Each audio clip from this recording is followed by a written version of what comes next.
Are you stuck? Can't seem to crack the problem and have no new ideas?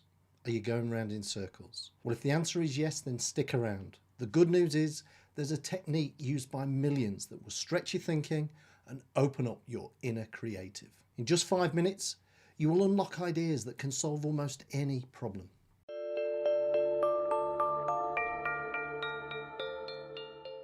Hi, I'm Ricky, one of the co-founders of Thinking Focus, and we help people all over the world, just like you, to be more effective and productive. We do this by challenging their mindset and providing practical tools that they can apply simply and easily. But just before we dive in, stick around to the end and I'll let you know how you can access a free resource that will help you to become more productive. Let's dive in. The 20 idea method is a creative thinking technique and it's been around in many guises for years. We think it's an awesome tool for generating ideas, and when you use it properly, it will help you to solve literally any problem, and it'll also help you to achieve your goals more quickly. There are 5 steps, but before you get started, you'll get the most from this technique if you free your mind and give yourself permission to write everything down. So the first step is problem definition. We need to define what the problem actually is. What are we specifically trying to solve? Well, let me use an example. My problem is that I'm terrified when public speaking. And we know this is a common problem because I come across it all the time. But notice my language is unhelpful. Using the term terrified is unlikely to help me find a solution, and it's more likely to paralyze my thought process. So we move on to step 2, and step 2 is about reframing. We need to reframe the problem and define it into a positive outcome. What do we want to have, feel, or become? Well, let's continue with my example. What I actually want is to feel more confident when I'm public speaking. Now I know what I want, I can reframe it as a question. And it's questions that help us to go looking for answers. And the quality of the question is really important, especially if we want to create options. And that's the point here, is to generate ideas. We recommend the following structure for your question. We suggest that you always begin with a what or a how, and this will open your thinking. Next, you should include a could or a might. And we also recommend that you sprinkle a possibly in there too. Language is essential. It's really important. It helps your brain to go looking for options and possibilities and not definites or qualified responses. Could or might and possibly are permission-based words that give your brain the chance to go searching.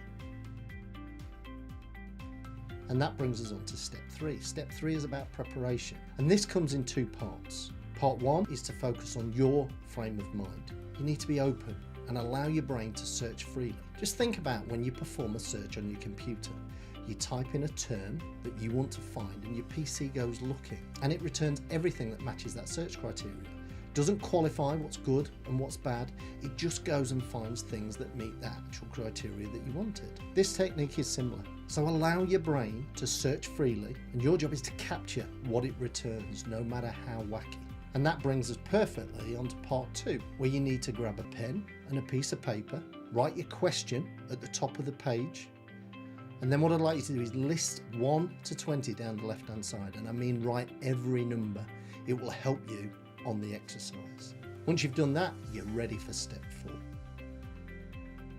Remember, give yourself permission to be as wacky as you like. Set a 5-minute timer on your phone and go for it. Your goal is to answer your question at least 20 different ways. Push yourself. You'll be surprised what you can achieve.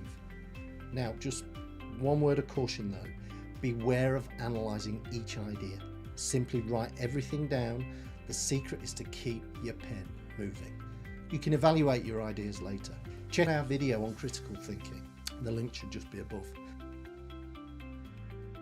Step 5 is where you review your ideas. How many did you get? But no matter what you get, it's an achievement that's worth celebrating. And you can use that number to challenge yourself to beat it next time. Now, look through your ideas and place a tick or highlight the ideas that you think are worth taking forward. This is where a critical thinking tool will help you to assess which ideas are worthy of investing your time on. Here's some hints and tips. The more you do it, the more ideas you'll generate. The brain is like a muscle. It needs exercising and stretching. And it doesn't matter if you don't get to 20. It's a stretch goal to give you something to aim at. But don't stop at 20 if there's more ideas coming. If there's more in the tank, turn the page and keep writing. You just never know where the ace or aces are in the pack. In reviewing your ideas, notice where your ideas are. The first few are likely to be familiar, those same old ideas. Which idea is furthest down your list? What do you notice? If you're highlighting ideas in the first 5 or 6 on your list, it's likely that you've been evaluating as you go. If this is the case, don't worry, have another go and let's see how creative you can actually get. Now, early on I promised you a free resource, and there's a link below where you can access a ready-made template that you can download as many times as you like.